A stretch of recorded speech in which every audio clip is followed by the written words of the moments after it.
আসসালামু আলাইকুম। প্রিয় দর্শক, অন্য মঞ্চের আলাপ চাইতে আপনাদের সকলকে আসসালামু আলাইকুম রহমতুল্লাহি ওবরকাতুহু। সম্মানিত দর্শক, আমেরিকার কাণ্ডে সারা পৃথিবী তোলপাড়। ক্ষমতার দম্ভ এবং আধুনিক সভ্য যুগে ক্ষমতা যে এতটা নির্মম এবং নিষ্ঠুর হতে পারে, এটি মার্কিন যুক্তরাষ্ট্র সাম্প্রতিক সময় যেটি দেখিয়েছেন, তার সঙ্গে মধ্যযুগের কোনো ঘটনারও তুলনা হবে না। মধ্যযুগে রাজাবাদশাহ একে অপরের সঙ্গে যুদ্ধ করতেন, সন্ধি করতেন এবং যুদ্ধক্ষেত্রে প্রতিপক্ষের হাতে অনেক রাজা নিহত হতেন। সেখানে একটা যুদ্ধ হতো এবং যুদ্ধের ক্ষেত্রে এখানে সমতা একটা বিরাট ফ্যাক্টর ছিল, ভীষণ রকম ফ্যাক্টর ছিল। কোনো বড় রাজা সাধারণত ছোট রাজার সঙ্গে যুদ্ধ করতেন না। বড় রাজা ছোট একটা রাজ্য আক্রমণ করে নিজেদের হাত নষ্ট করতেন না, যুদ্ধ হতো সমানে সমানে। তো সেক্ষেত্রে এখন আমেরিকা যে কাজগুলো করছে, সেই কাজগুলো মধ্যযুগে হয়নি। মধ্যযুগে যদি বড় কোনো রাজা চাইতেন যে পার্শ্ববর্তী কোনো রাজাকে পিঠমোড়া করে বেঁধে তারপরে ঘোড়ার পিঠে চড়িয়ে, হাতির পিঠে চড়িয়ে বা টানতে টানতে তার রাজ্যে নিয়ে আসবেন হাতকড়া পরিয়ে, এটা কোনো ব্যাপার ছিল না। কিন্তু এই ঘটনা কখনো মধ্যযুগে ঘটেনি। ওই সময়টাতে রাজনীতিতে রাষ্ট্রতন্ত্রে একটা পারস্পরিক মর্যাদাবোধ, সম্মানবোধ, এই জিনিসটি ছিল, যেটা এখন নেই। তো সেই অর্থে এখন বিশ্বের প্রধানতম সুপার পাওয়ার, তাদের আসলে যুদ্ধ করার যদি মরদ থাকতো বা মুরদ থাকতো, তাহলে তারা যুদ্ধ করতো রাশিয়ার সঙ্গে।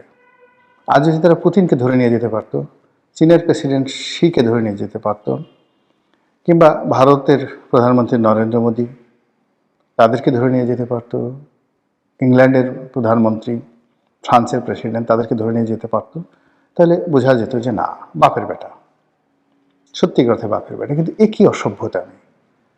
তারা যে কাণ্ড শুরু করেছে, মানে একটা দেশ তেল সম্পদ নিয়ে নিজেরা নিজেদের মতো করে আছে, সেই দেশের উপরে তারা একটা মিথ্যা আরোপ চাপাচ্ছে যে সেই দেশের প্রেসিডেন্ট মাদক চোরা কারবারির সাথে জড়িত এবং আমেরিকাতে যত মাদক আসে সব এই দেশ থেকে আসে। এখন এই দেশ আক্রমণ করে তারপর সেই দেশের প্রেসিডেন্টকে এনে তাদের বিচার করতে হবে। ইতিপূর্বে তারা কি এই একই কাজ করেছে, জেনারেল নরিয়াগাকে তারা ধরে এনেছিল। তো এই যে আমেরিকার এই কর্মকাণ্ড বা এই সাম্রাজ্যবাদী নীতির ফলে সমস্ত বিশ্ব নড়ে চড়ে বসেছে। ভেনেজুয়েলার সাধারণ জনগণ রাস্তায় নেমেছে এবং সঙ্গতের কারণে তারা নামবে।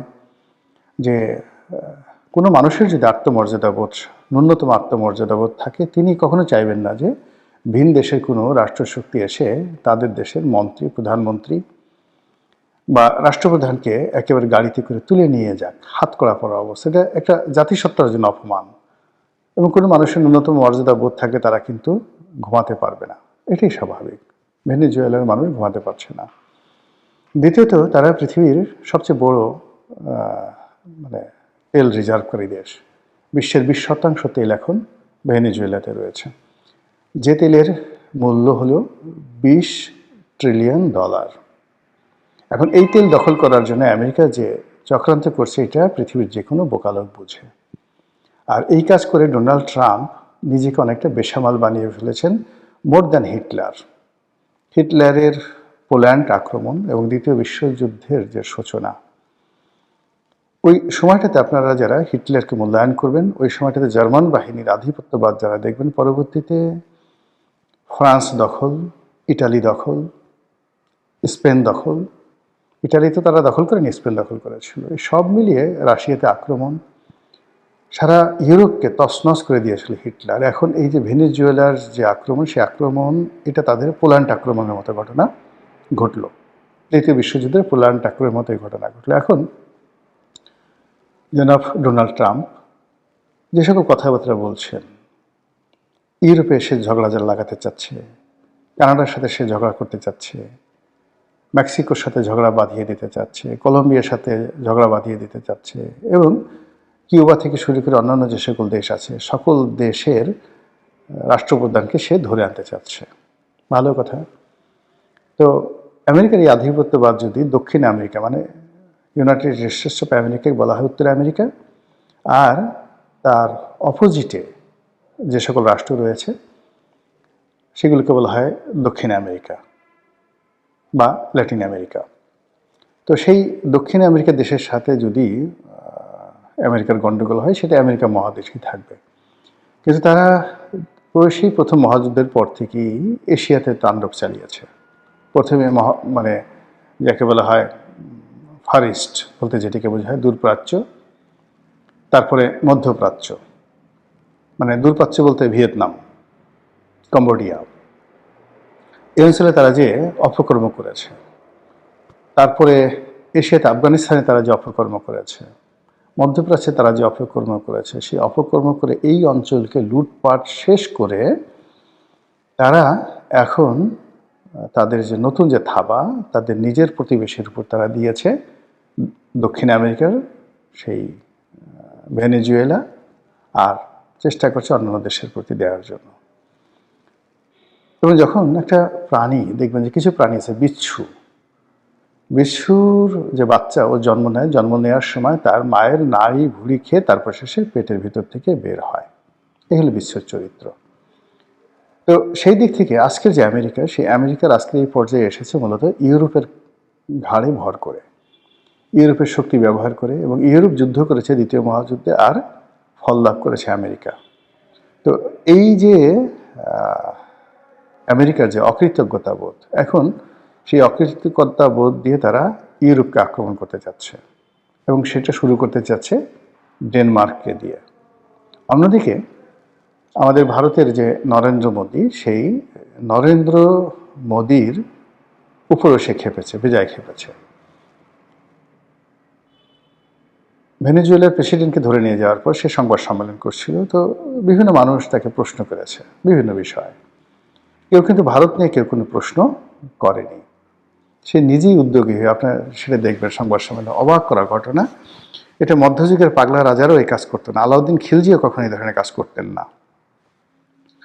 তো সে সাংবাদিকদেরকে বলছে যে ভারত সম্পর্কে আমাকে জিজ্ঞাসা করো। তো একজন জিজ্ঞাসা করছে ভারত সম্পর্কে, তখন সে বলছে যে ভারতের প্রধানমন্ত্রী মোদীর তার উচিত ছিল আমাকে খুশি করা। বক্তব্যটা চিন্তা করেন যে তার উচিত ছিল আমাকে খুশি করা, কিন্তু সে সেটা করেনি, কাজেই তাকে দুর্ভোগ পোহাতে হবে। মানে আগের দিনে যেটা হতো যে দিল্লিতে কোনো সম্রাট বসতো বা ইংল্যান্ডে কোনো সিংহাসনে বসতো, অন্যান্য করদ রাজা যারা ছিলেন তাদেরকে বিভিন্ন রকম উপহার পাঠিয়ে দিয়ে তারপরে নিজেদের গদি রক্ষা করতে হতো। একইভাবে মিস্টার নরেন্দ্র মোদী, তার কাছ থেকে ডোনাল্ড ট্রাম্পের যে আশা সেটা হলো নরেন্দ্র মোদী তাকে খুশি করবে। এখন নরেন্দ্র মোদী সেটা করেনি, সে রাশিয়া থেকে তেল কিনছে, ইরানের সাথে সম্পর্ক বজায় রক্ষা করে চলেছে, এবং আমেরিকা সেখানে যে ট্যারিফ দিয়েছে সেই ট্যারিফকে সে পাত্তাই দিচ্ছে না।